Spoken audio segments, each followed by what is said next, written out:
Irmãos e irmãs, graça e paz. Estamos juntos mais uma semana para estarmos estudando a palavra do Senhor. Uma lição que irá falar profundamente ao seu coração através de aplicações profundas e verdadeiras. Bem-vindo e bem-vinda, o programa Escola Bíblica Dominical já está no ar. A nossa lição de número 6 tem o título A Rebeldia de Saul e a Rejeição de Deus.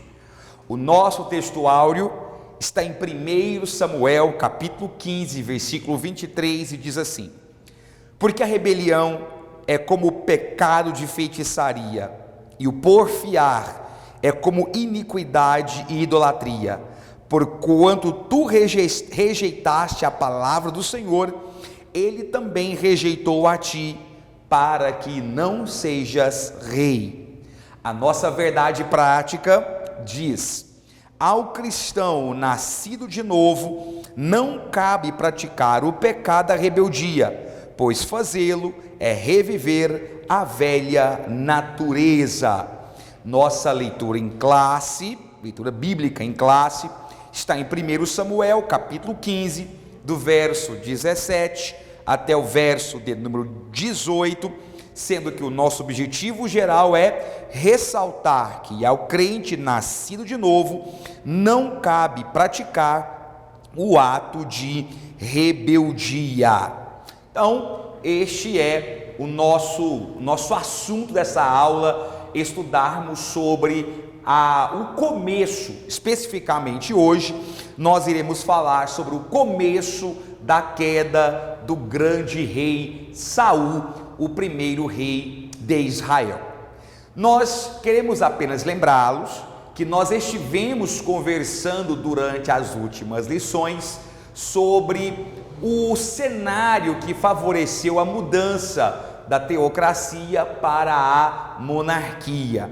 Os irmãos se lembram que nós tivemos alguns eventos que contribuíram para o surgimento do primeiro rei humano em Israel.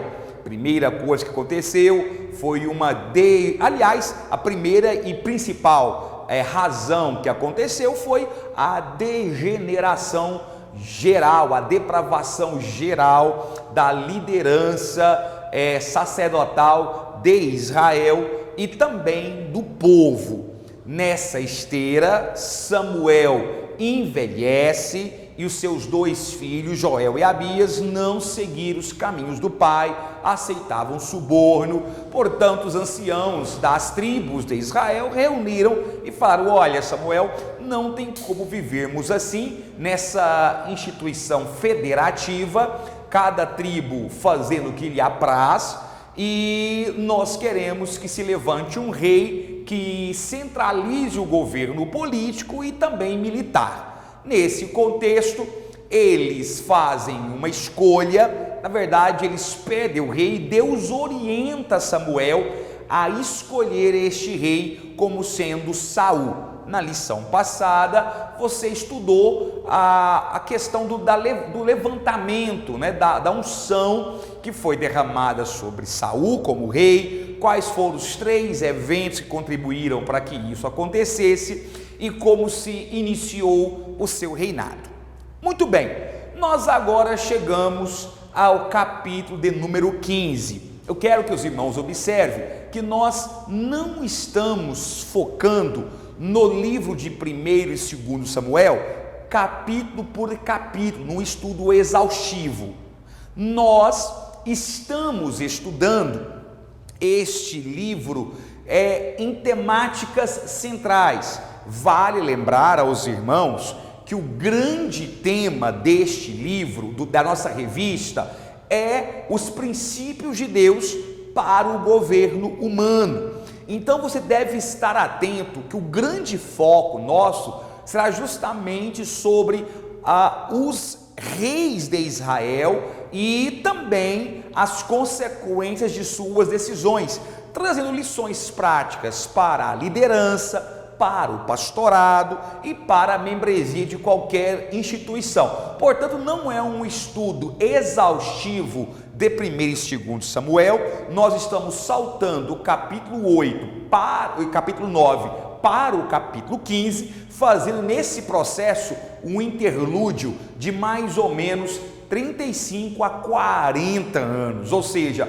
nesse momento em que nossa lição está focando, já há um governo estabelecido, monárquico em Israel. Saul já é um grande rei, um rei conhecido, tem o seu poderio já levantado, e nós estamos olhando com uma lupa, com um telescópio agora, lá para o final, lá para o encerramento desse processo, tá bom? E no primeiro capítulo que nós temos, no primeiro tópico, perdão, que nós vamos encontrar aí de nossa revista, está escrito definição de rebeldia. Eu vou colocar aqui para os irmãos essa ideia, tá? Definição de rebeldia.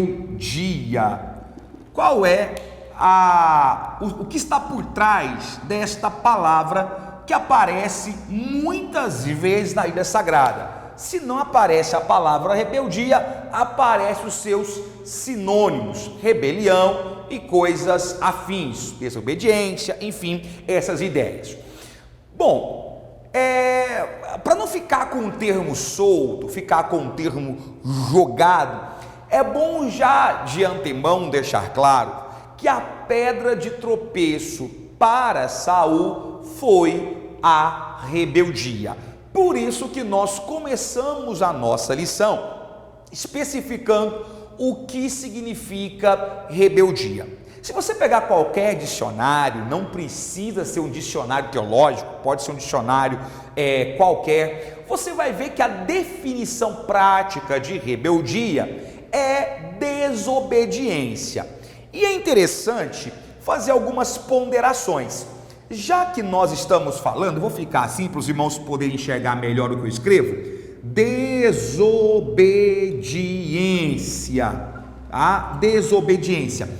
Mas não é uma desobediência qualquer. Na verdade, eu vou dizer para você que rebeldia tem a ver com uma escolha contrária, uma escolha contrária. Agora, você pode desobedecer ou escolher de forma contrária por um desconhecimento de causa, certo? Entretanto, quando nós nos referimos à palavra rebeldia, nós estamos falando de desobediência ou escolha contrária deliberada. Vou até acrescentar essa palavra aqui, ó, escolha contrária deliberada, ou seja, desobediência tomada de forma consciente,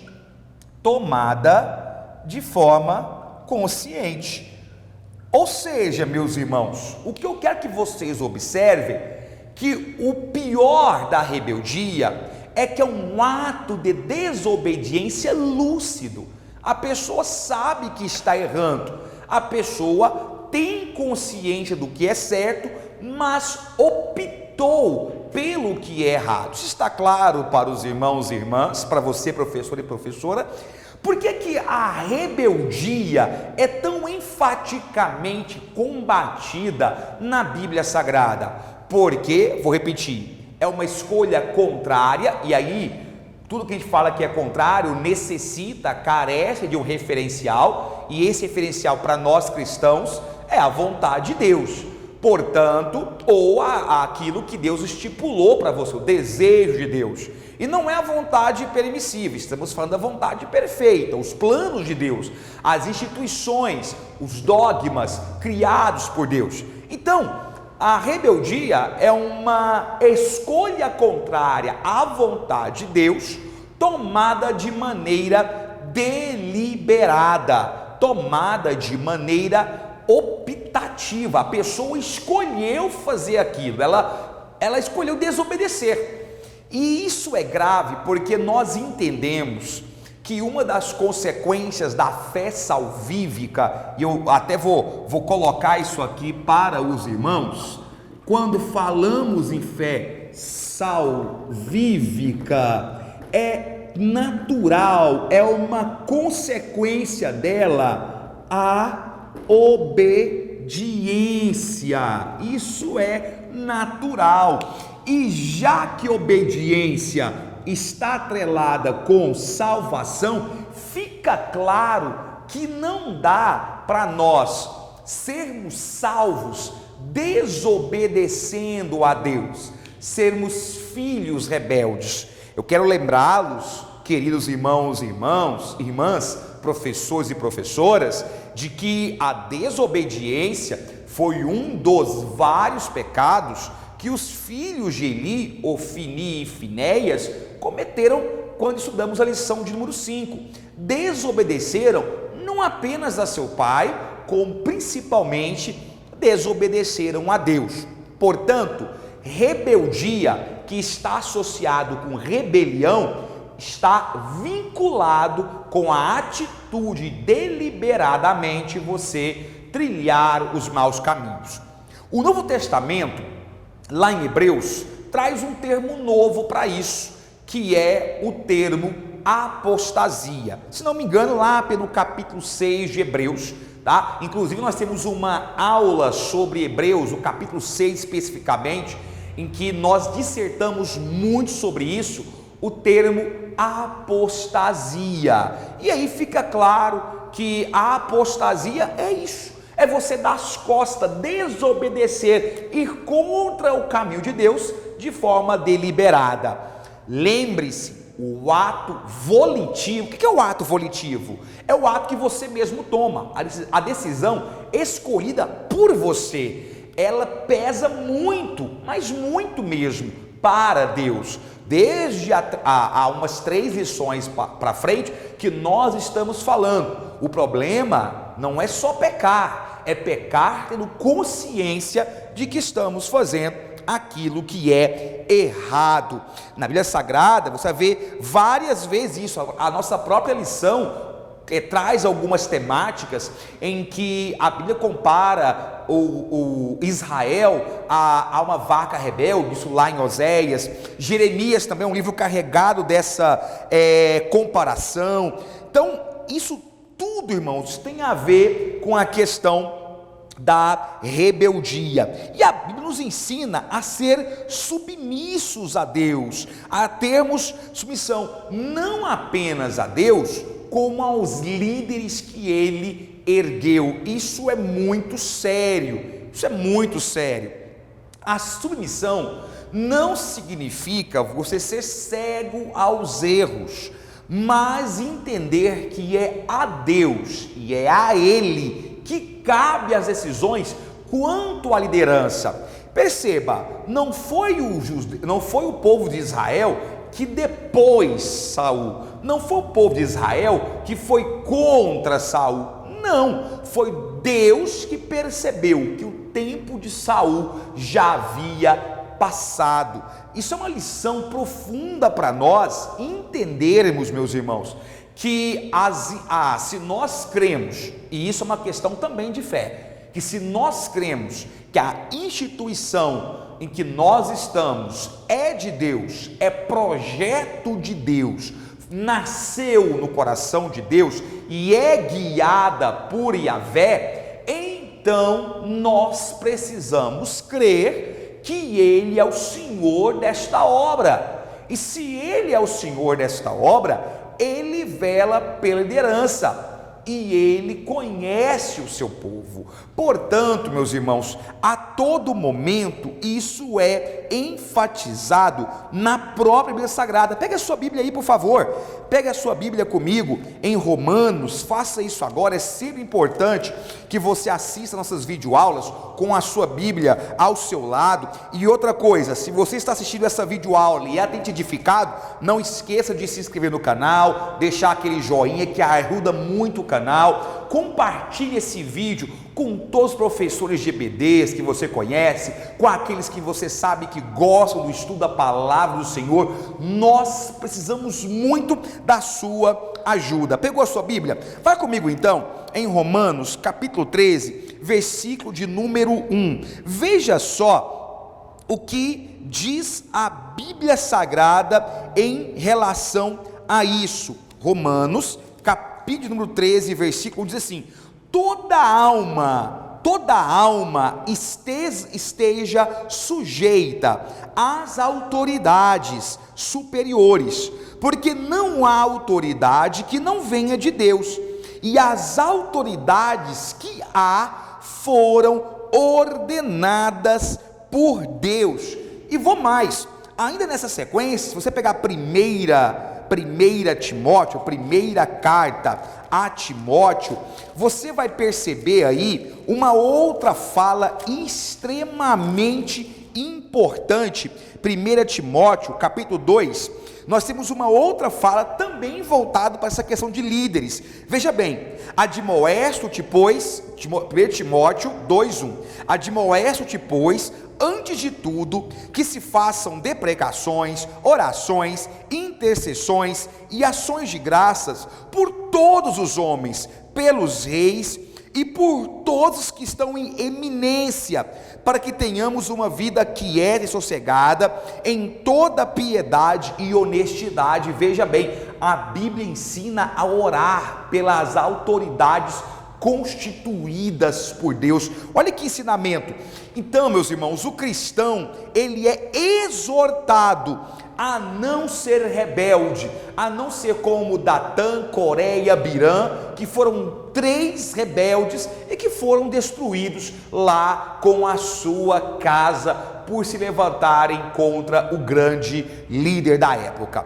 Agora, alguém pode dizer assim: ah, mas então o irmão está dizendo que eu tenho que ser cego, que eu não posso ver o zelo da liderança, que a liderança não erra. Irmãos, eu não disse isso em momento algum, preste bem atenção.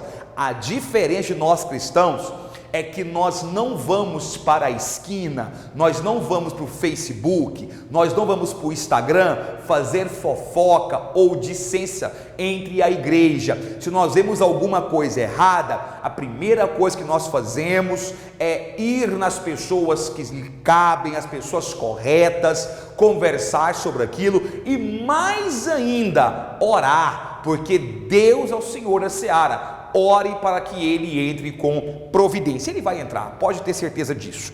No nosso tópico 2, então, nós realmente falamos agora sobre Saul, e a questão é a rebeldia de Saul. Já que nós falamos sobre a rebelião, agora é a hora de entender a questão da rebeldia de Saul. E aí sim, agora faz sentido entendermos a palavra rebeldia aplicada a Saul. Preste bem atenção, meus irmãos e minhas irmãs. Saul teve um problema com o tipo de monarquia que Deus instituiu para Israel. Você se lembra que eu falei há algum tempo atrás que a escolha de Deus para Israel era a monarquia onde o monarca, o rei, deveria entender que a centralidade do poder estava em Deus. Portanto, ele continuaria sujeito à vontade de Deus. Mas Saul teve sérios problemas em relação a isso. Primeiro, porque Saul, ele tinha dificuldade em cumprir as ordens de Deus. Veja bem, uma coisa que era importante para Israel era a seguinte: em tempos de guerra, vá para a batalha apenas depois de consultar ao Senhor. Consultou ao Senhor, vá para a guerra. É bom lembrar aos irmãos que quando a arca estava com Israel, a arca ia à frente do exército. Agora nós não temos a arca, os irmãos verão mais à frente que quem traz a arca de volta lá da casa de Obed-edom é Davi. Portanto, Saul não tem a arca, apesar de que durante toda a sua vida ele lutou ferrenhamente com os filisteus e obteve certo sucesso. Se você ler o capítulo 14, há uma narrativa histórica das peripécias de Saul e do seu filho Jonatas numa batalha contra os filisteus.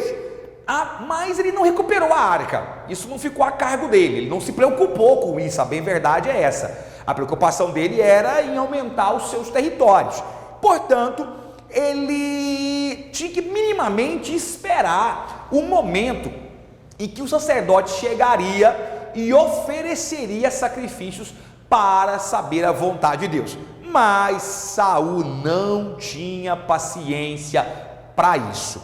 Bom, no capítulo 15 nós vemos um cenário curioso, que é o seguinte: Saul, eu vou destacar aqui para os irmãos essa questão de Saul não cumprir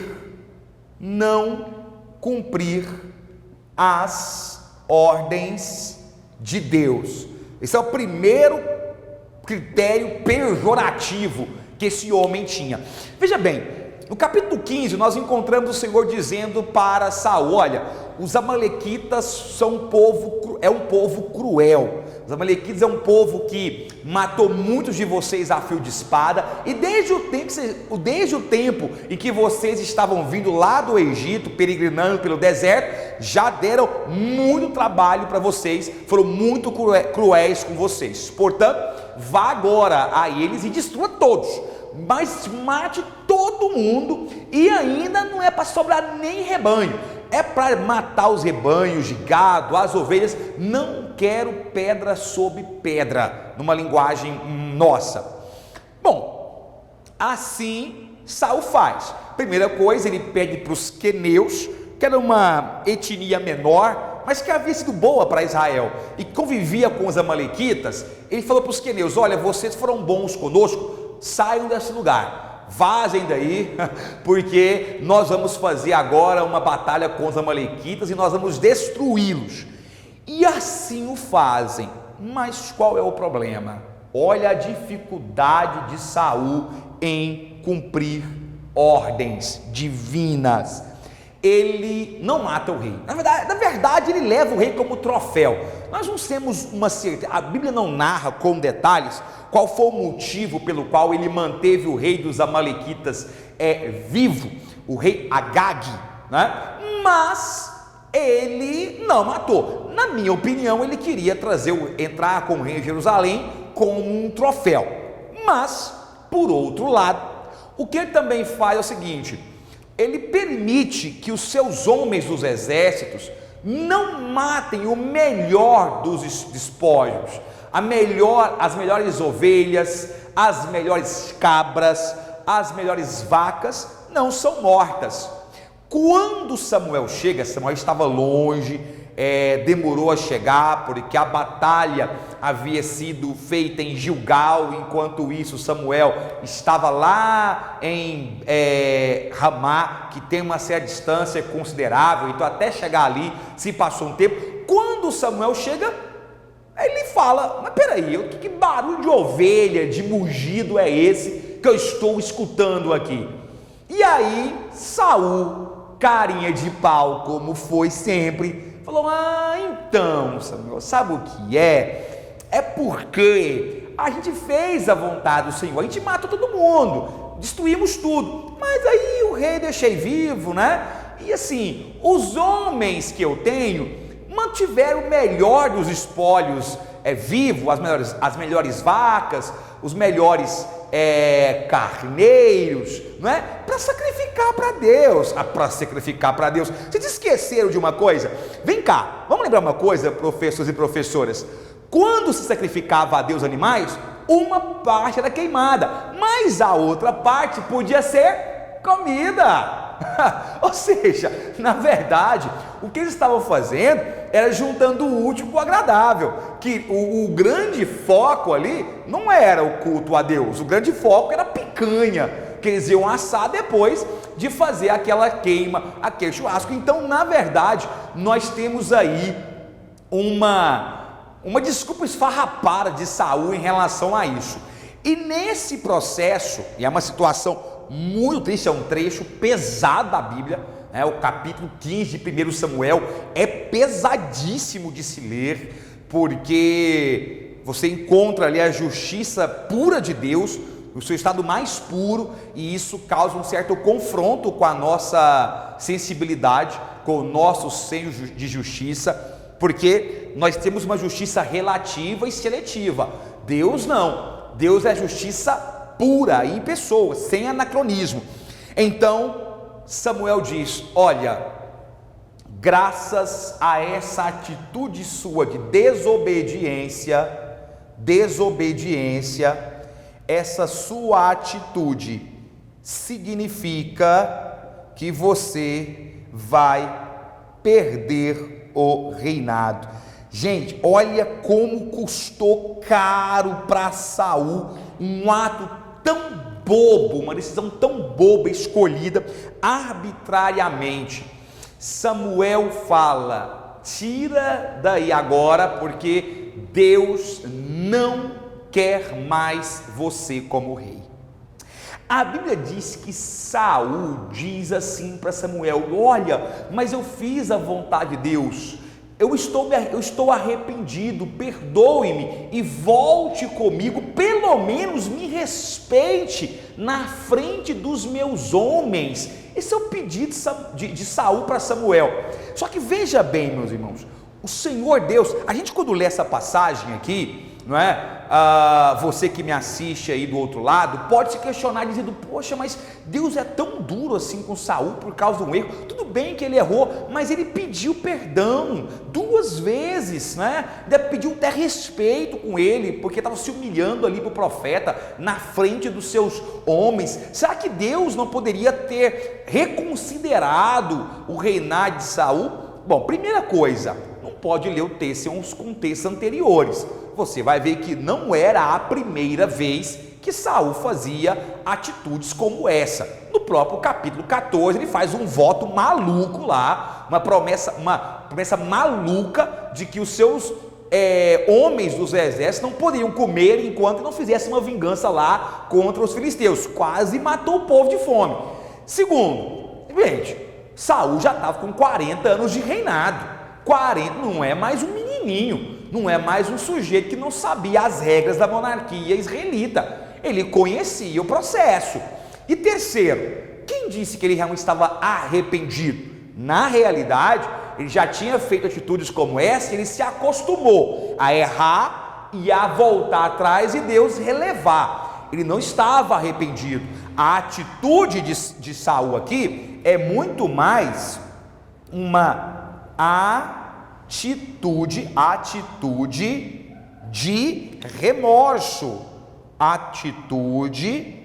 de remorso, do que propriamente uma atitude de arrependimento, já que arrependimento pressupõe mudança de vida, você mudar completamente de postura. Então chegou num ponto que ele não tinha isso, e para provar que isso é tão verdade, que ele estava com remorso, foi só Samuel dar as costas e dizer assim: olha, Saul, não tem conversa, você perdeu o reinado. Quando Samuel dá as costas, ele leva a mão numa atitude intempestiva na túnica de Samuel, irmãos. E túnica daquela época não é essas coisinhas meia boca que a gente compra em feirão aí não, viu? Era coisa fina, era coisa resistente, túnica acostumada com o deserto. A atitude dele é tão violenta que quando ele agarra Samuel pela túnica, naquela atitude irascível e intempestiva, a túnica se rasga. Meus irmãos, aí não há justificativa. Nessa hora, quando a túnica se rasga, túnica rasgada, Deus aproveita e fala: então ok, a partir de agora eu estou estabelecendo por profecia o reino dividido. Gente,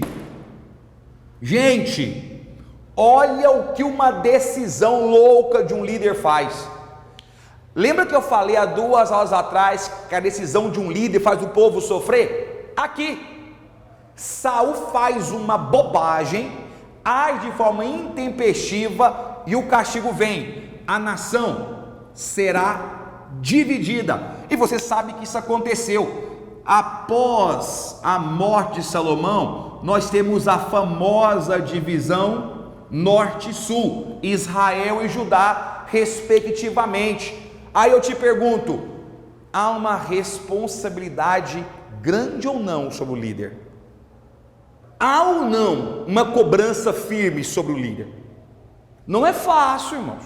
Mais uma vez temos um exemplo de um rei que faz o povo sofrer, muda o curso da história, porque das 12 tribos, 11 se perdem, se diluem ao longo da história das diásporas judaicas. Não é brincadeira, meus irmãos. E aqui uma coisa que eu queria comentar com os irmãos, já até caminhando para o final, o nosso tópico 3 é só o encerramento, que é o seguinte, uma expressão que aparece aqui, eu gostaria que você, professor e professora, tomasse muito cuidado ao abordar isso, é a questão que Deus se arrependeu. Eu vou até mudar aqui, para os irmãos entenderem. Deus se arrependeu. Isso está escrito na Bíblia. Aí, poucas passagens após, você vai ver a própria Bíblia dizendo: Deus não é homem para que minta, nem filho do homem para que se arrependa. E aí? Como é que nós vamos pensar nisso agora? Arrepende-se ou não se arrepende? Irmãos, vamos entender para os irmãos ficarem mais entender isso aqui melhor. Deus é um ser tão grande e tão etéreo para nós, que para entendê-lo nós trabalhamos com ilustrações. As ilustrações, elas se estabelecem a respeito de divindade de duas formas: o que nós chamamos de antropomorfismo e o que nós chamamos de antropopatismos. Antropomorfismos, dentro da teologia sistemática, isso é muito claro, é quando você dá a Deus aparência de homem, não é? Por exemplo, os olhos do Senhor são como chamas de fogo, os olhos do Senhor procurarão os fiéis da terra, ou os olhos do Senhor estão em todos os lugares. A mão do Senhor, não é? Quando a gente diz que a terra é estrado para os pés de Deus, a gente não sabe como é a figura de Deus, como é o seu rosto, como é as suas mãos, se é desse formato. Mas como nós não temos essa noção, nós utilizamos figuras antropomórficas, a fisiologia humana, o coração de Deus, né, para se referir a Ele dessa maneira. Assim como nós também temos dificuldade em discernir os seus sentimentos.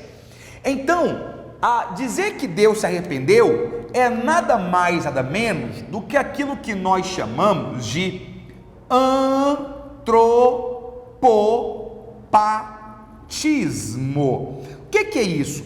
Patismo significa sentimento, ou expressão sentimental do homem. Então estamos dando uma expressão sentimental do homem a Deus. Na realidade, dentro da Bíblia Sagrada, a expressão Deus se arrepender não quer dizer que ele está voltando atrás no que ele fez, e nem que ele foi pego de surpresa. É bom deixar uma coisa diferente da outra. Se arrepender e ser pego de surpresa são coisas distintas. Mas sim que chega num ponto da história em que Deus resolve intervir diretamente para que aquele curso seja alterado. Entenderam? Nós não temos uma outra expressão melhor do que essa. Por exemplo, Deus poderia esperar Saul morrer para depois o de Davi, mas quando ele se arrepende, essa expressão se arrepender está marcando um outro momento, uma virada de chave, uma guinada.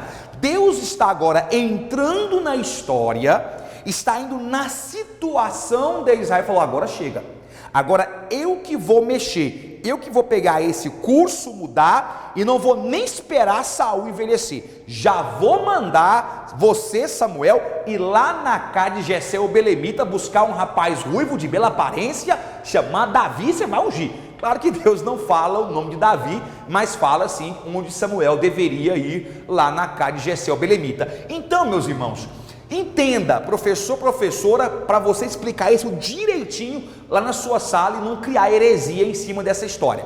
Na Bíblia, a expressão Deus se arrepender é o melhor que nós temos no nosso léxico, no nosso vocabulário, para dizer o momento em que Deus intervém diretamente no curso da história, fazendo uma escolha divina para mudar algum aspecto daquele processo, ok? Então, isso quer dizer, não que Deus queira voltar atrás, ou que tenha arrependimento no sentido humano da palavra, mas nós estamos presos, meus irmãos, aqui à limitação do vocabulário humano, ok? Espero que os irmãos tenham entendido, espero ter sido claro aí na explicação para os irmãos. E aí, Deus faz uma comparação drástica, mas eu vou lembrá-los, irmãos, que a comparação que Deus faz é de que a desobediência é pior que o pecado de feitiçaria. E mais, ele compara a rebeldia com o pecado da idolatria. Isso aqui mostra como Deus odeia aqueles que são desobedientes. Eu tinha inclusive um pastor que dizia para nós assim: não se esqueça, o dicionário do crente é obedecer. E é verdade, baseado nisso aí. Os irmãos podem se aprofundar nessa discussão, o nosso tempo aqui no programa é limitado, nós não vamos entrar nesse contexto, mas finalmente o nosso terceiro e último tópico diz: Saul é um líder, eu vou abreviar, tá? Um líder sem critérios. Queridos e queridas, irmãos e irmãs, não há coisa pior do que um líder sem critérios. O que significa isso? É um líder desprovido de escolhas. A nossa revista pontua 3. Ele não sabia esperar, e pelo fato de não saber esperar, ele desobedecia, não cumpria as ordens de Deus, ele não cumpria o chamado de Deus, era um líder rebelde. E eu vou finalizar dizendo o seguinte: era um líder orgulhoso. Talvez o grande calcanhar de Aquiles de Saul esteja bem aqui: orgulho. Esta palavra é a palavra que vai fechar aqui este tópico. Por que orgulho? Porque Saul agora era um rei. O menor da casa de Benjamim, o leão que despedaça a ovelha, estava inteirando 40 anos de reinado. Havia agora uma certa soberba, e nós sabemos que infelizmente o orgulho é a mãe é o pai, né, digamos assim, de todos os outros erros, de todos os outros pecados. Quando você lê a Bíblia Sagrada, você percebe que o primeiro pecado que assolou o coração de Lúcifer foi o orgulho. Por quê? Porque ele olhou para si e disse: eu sou um ser de glória, eu sou portador da luz, eu sou tão glorioso que eu posso agora ir até o último céu lá, pegar o trono de Deus e me assentar, destronar esse tal de Jeová e eu ser Deus. Olha onde estava a loucura de Lúcifer. Tudo por causa de quê? Por causa do orgulho.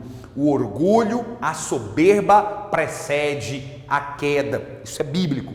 A soberba precede a queda. O grande mal de Saul foi que a sua desobediência, a sua rebeldia e o seu caráter irascível estavam ligados com o quê? Estavam ligados com essa péssima característica de orgulho que ele tinha. Irmãos e irmãs, eu termino nossa aula lembrando a vocês: a liderança é escolhida por Deus.